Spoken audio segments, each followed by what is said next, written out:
देश में संविदा कर्मियों ने हड़ताल का एक अनोखा तरीका अपनाया है। दरअसल अपने इस तरीके के जरिए संविदा कर्मी सरकार का ध्यान अपनी ओर खींचना चाहते हैं और कोशिश यही है कि सबसे पहले सरकार तक जो अपनी मांगे पहुंचा रहे हैं उन मांगों पर मोहर लगाई जा सके। हड़ताली कर्मचारियों ने इस दौरान अपना विरोध का तरीका जो है अपनाया, जहां प्रदर्शनकारियों ने संविदा जो कर्मचारी हैं उन्होंने खिचड़ी, संविदा चाय और संविदा मेहंदी का अनोखा तरीका अपनाते हुए सरकार पर अपनी बात पहुंचाने का प्रयास किया। इंदौर में 900 संविदा स्वास्थ्य कर्मचारी अपनी 2 सूत्रीय मांगों को लेकर पिछले 6 दिनों से काम बंद हड़ताल पर डटे हुए हैं।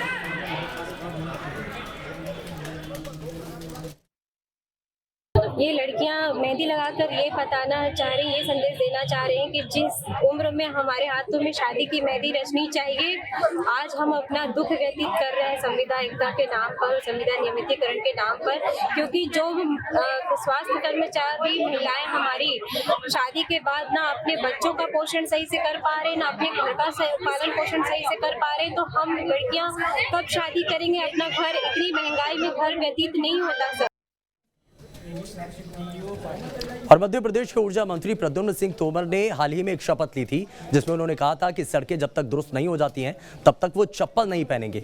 अब ऐसे में केंद्रीय राज्य मंत्री की तरफ से एक कोशिश की गई और केंद्रीय मंत्री ने इसमें एक बड़ी पहल करते हुए सबसे पहले मंत्री को चप्पल पहनाई और यहाँ उन्होंने एक बात भी स्पष्ट कर दी है कि उनके इलाके की जो सड़कें हैं वो सबसे पहले दुरुस्त कराई जा रही हैं और इस प्रण को पूरा करने के बाद उनको चप्पल पहनाई गई।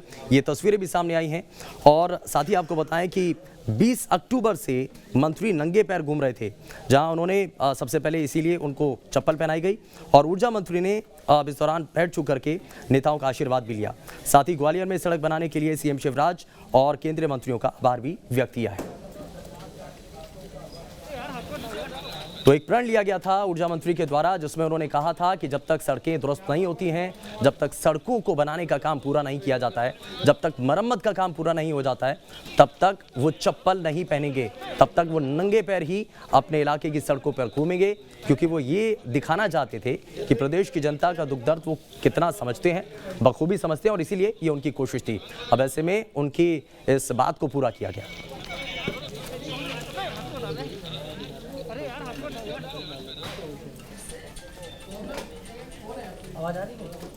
वहीं भानु प्रतापपुर से खबर है, जहां पर 7 बच्चों की तबीयत अचानक से खराब हो गई। दरअसल बच्चों ने रतनजोत का बीज खा लिया था, जिसकी वजह से उनकी अचानक से तबीयत खराब हो गई और तुरंत उनको अस्पताल में भर्ती कराया गया। बच्चों को पेट दर्द, उल्टी, चक्कर की शिकायत के बाद भानबेड़ा अस्पताल में भर्ती कराया गया, जहां उपचार के बाद बच्चों को भानु प्रतापपुर अस्पताल में रेफर कर दिया गया। बच्चों का इलाज इस वक्त चल रहा है और बच्चों की हालत स्थिर बनी हुई है।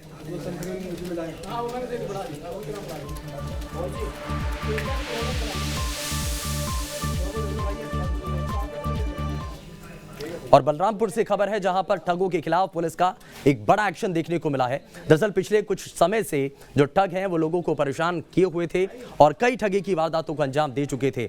अब ऐसे में पुलिस के द्वारा इस पर कार्रवाई की गई और पुलिस को इसमें कामयाबी मिली है। बताया जा रहा है कि ठगों ने ग्रामीणों को कम रेट पर 4 व्हीलर 2 व्हीलर दिलाने का झांसा देकर उनसे ठगी की घटनाएं इससे पहले की थी, जिसमें पुलिस ने 5 आरोपियों को गिरफ्तार किया।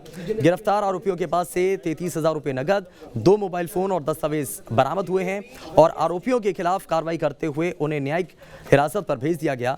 वहीं इस मामले में आगे की तहकीकात की जा रही है।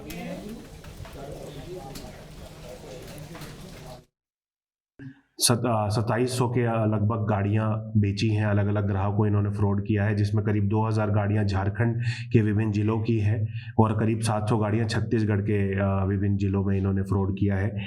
इनके खिलाफ अंबिकापुर जिले में भी दरिमा थाने में पूर्व में 2/11 को FIR हुआ है और जब यहाँ पर भी पता लगा कि यहाँ पर भी फ्रॉड हुआ है, यहाँ पर भी जब हमारे पास कंप्लेंट आई तो फिर दोबारा बलरामपुर रामानुजगंज पुलिस द्वारा भी इस मामले की दोबारा विवेचना की गई और एक बड़ी कार्रवाई करते हुए इसमें हमें 5 लोगों को पकड़ने में कामयाबी मिली है। और खंडवा में 2011 में हुए काले कांड के आरोपियों को फिलहाल जमानत मिल चुकी है। दरअसल इस पूरे मामले को लेकर के कोर्ट में सुनवाई चली और काले कांड के जो आरोपी थे उनको फिलहाल जमानत दी गई है। अब ऐसे में जानकारी ये भी